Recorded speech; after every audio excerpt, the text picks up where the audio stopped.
اللہ غریق رحمت کرے،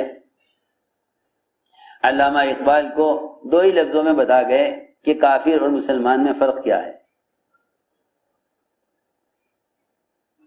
کافر اور مسلمان میں فرق کیا ہے، 2 ہی لفظوں میں بتا گئے، 2 ہی لفظوں میں بتا گئے کافر اور مسلمان میں فرق کیا ہے۔ فرمایا کافر تو آفاق میں گم ہے، کافر تو آفاق میں گم ہے، چاند میں، سورج میں، ستاروں میں۔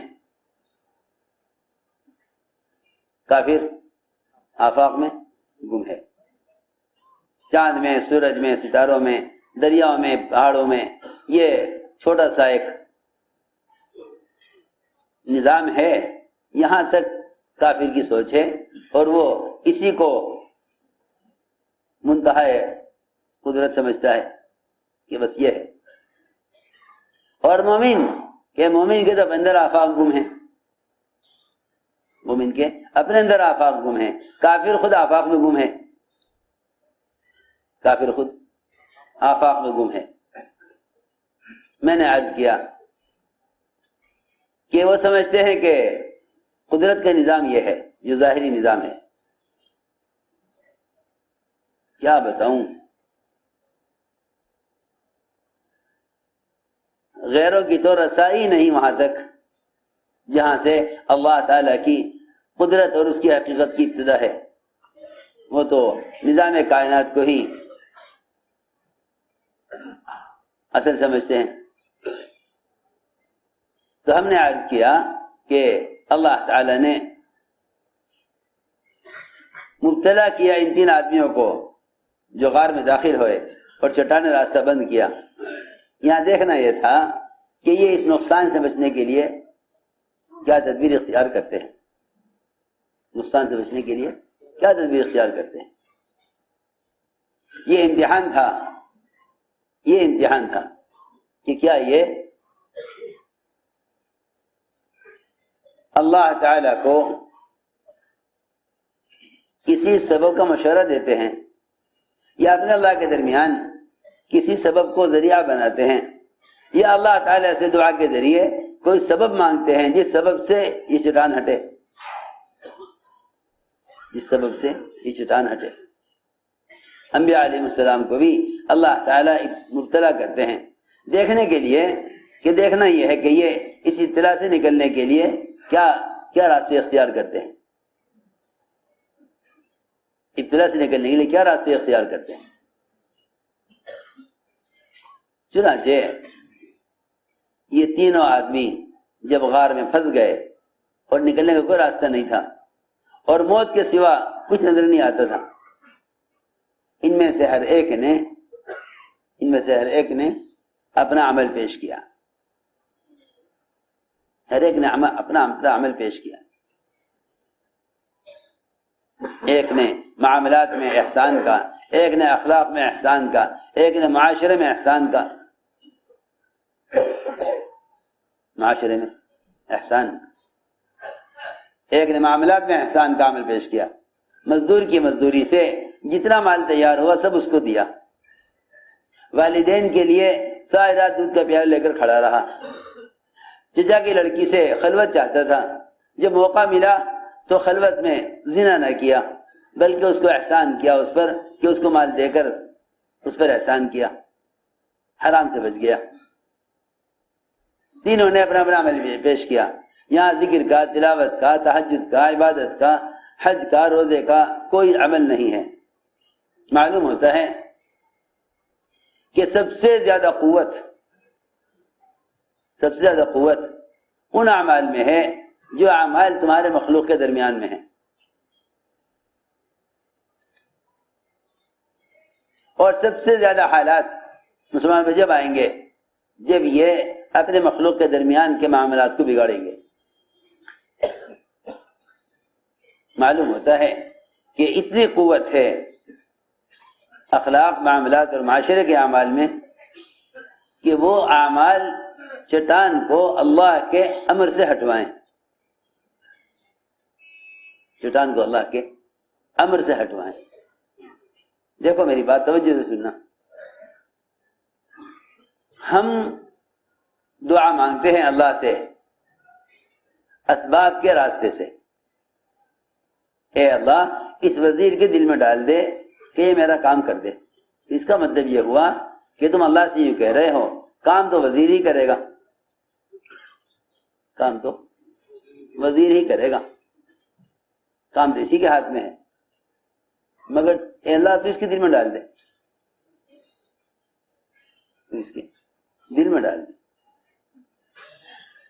دوا علاج سے ڈاکٹر ہی کرے گا، لیکن اے اللہ تو اس دوا میں شفا دے دے۔ ارے جب تم نے اللہ کی قدرت کو شفا میں دوا کا پابند کر دیا تو پھر تم اللہ سے شفا کیسے لے سکتے ہو؟ انسان اسباب کے استعمال کے لیے تو مامور ہے، لیکن اس کی کوئی گنجائش نہیں ہے کہ اپنے اللہ کے درمیان سبب کو ذریعہ بنائے اللہ سے حاجت پوری کرانے کے لیے۔ انسان اسباب کے استعمال کا مکلف ہے، انسان اسباب کے استعمال کا مکلف ہے، اپنے اللہ کے درمیان اسباب کو رکھ کر مانگنے کا مکلف نہیں ہے۔ اسباب کا مکلف تو ہے، انسان اسباب کا مکلف تو ہے، لیکن کیوں بھائی کیا فرق ہے دونوں میں؟ فرق یہ ہے کہ اگر اسباب اختیار کرتا ہے، اسباب اختیار کرتا ہے اور عمل کو اصل سمجھتا ہے، پھر تو اللہ تعالی سبب کے بغیر یا سبب کے استعمال کرنے کے ساتھ بھی حاجت کو پورا کریں گے، اور اسباب کے ذریعے سے حاجت کو اس لیے پورا کر کے دکھلا دیتے ہیں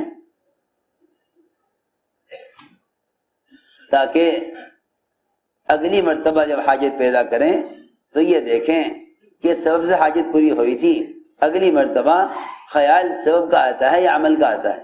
میری بات توجہ سے سننا، ایک مرتبہ حاجت عمل سے پوری ہو جائے گی، ایک مرتبہ حاجت عمل سے پوری ہو جائے گی، سبب بھی اختیار کیا لیکن اللہ نے حاجت کو عمل سے پورا کر دیا، سبب بھی اختیار کیا۔ دوبارہ حاجت پیدا کریں گے، دوبارہ حاجت پیدا کریں گے، پھر دیکھیں گے کہ اسے اس حاجت کے ساتھ عمل کا خیال آتا ہے یا سبب کا، کیونکہ اگر لوگوں کو اعمال سے ہی کامیابیاں نظر آنے لگیں اور وہ اسباب اختیار ہی نہ کریں تو پھر ان کے اعمال کا کوئی امتحان نہیں ہے، ان کے اعمال کا امتحان نہیں۔ ہم اعمال کے امتحان لیتے ہیں اسباب میں ڈال کر، اعمال کے امتحان لیتے ہیں اسباب میں ڈال کر، ہم اعمال کے امتحان لیتے ہیں اسباب میں ڈال کر، دیکھنے کے لیے کہ ہمارے سامنے تم کیا پیش کرتے ہو، سبب پیش کرتے ہو یا عمل پیش کرتے ہو۔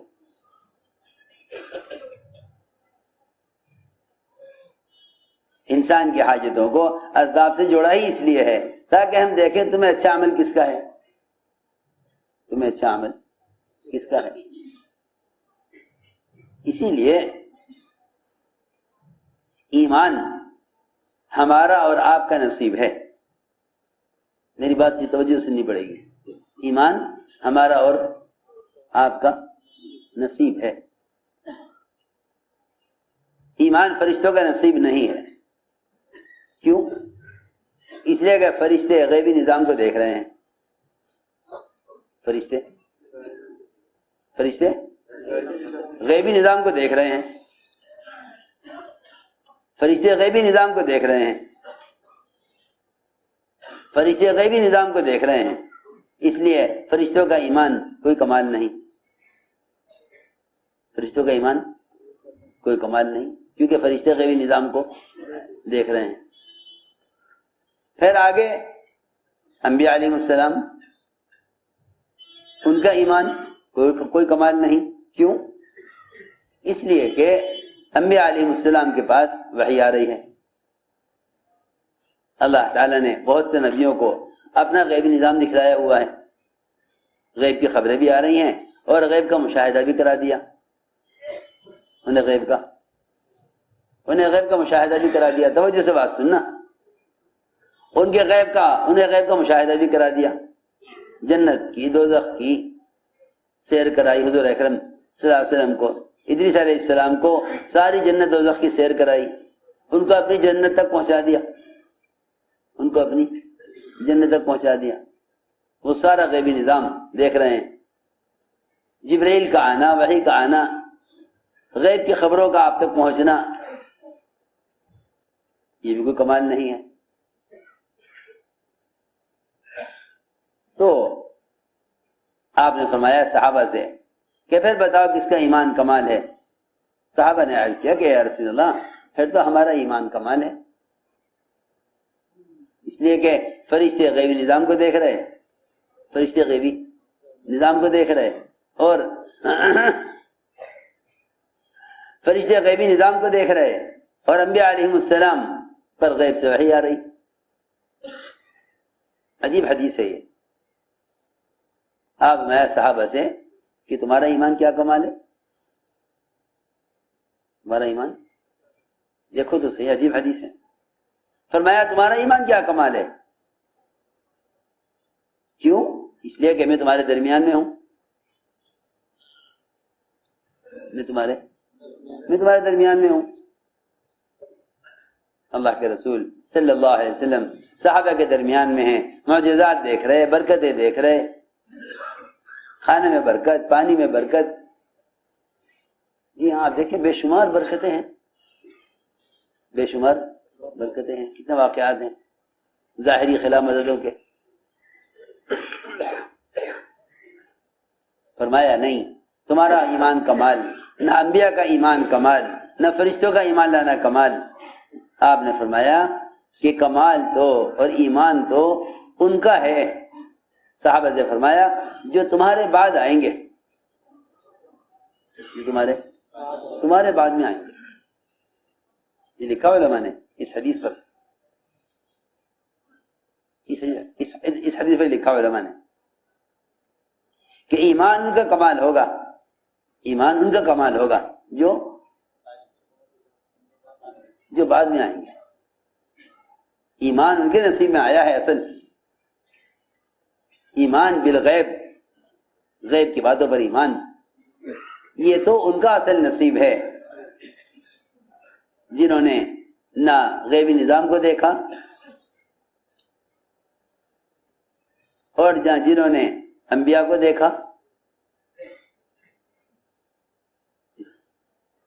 اصل تو غیبی، اصل ایمان بالغیب ان کا ہے، کیونکہ نہ انہوں نے معجزات دیکھے، نہ انہوں نے غیبی نظام دیکھا فرشتوں کی طرح۔ تو میں نے عرض کیا کہ اس زمانے میں بھی مسلمان ایمان کے کمال کو اس طرح پہنچے گا کہ وہ اعمال سے کامیابیوں کو دیکھنے لگے، جنہیں عمل پر کامیابی اللہ دکھلا دیتے ہیں ان کا یقین مادی شکلوں سے ہٹ جاتا ہے۔